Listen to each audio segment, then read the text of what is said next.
Hello বন্ধুরা, good morning. সকাল 6টা বাজে, একদম তোড়জোড় শুরু করে দিয়েছি, রান্নাঘরে চলে এসেছি।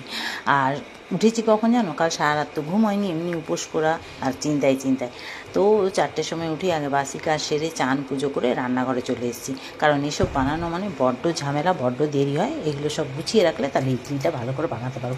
ইডলির ব্যাটারটা কত সুন্দর ফরম্যাট হয়েছে দেখো।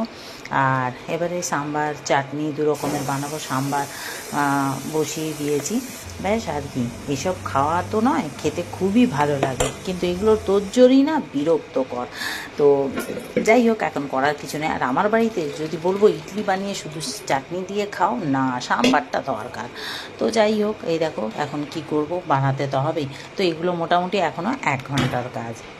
তো যাই হোক, এ দেখো চাটনিটা বেটে চাটনি ফোড়ন দেবো। সাম্বারও বসিয়ে দিয়েছি, সাম্বারটা হয়ে গেছে। আর 2 রকমের চাটনি বানাচ্ছি। একটা লাল চাটনি, এটা আমার হাজব্যান্ডের খুব পছন্দের চাটনি, লাল চাটনি। কিন্তু আজকে তো পেঁয়াজ রসুন দিতে পারবো না, খাচ্ছি না, তখন আমরা খাচ্ছি না, যেহেতু শ্রাবণ মাস।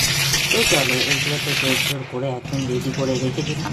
পরে এবারে গরম গরম ইডলিটা বানাবো আর খাওয়া হবে।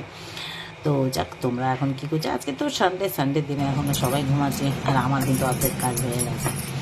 তো চলো, টাটা বাই, দেখা হচ্ছে খাওয়ার সময়, ব্রেকফাস্টের সময়। কেমন লাগলো ভিডিওটা জানিও।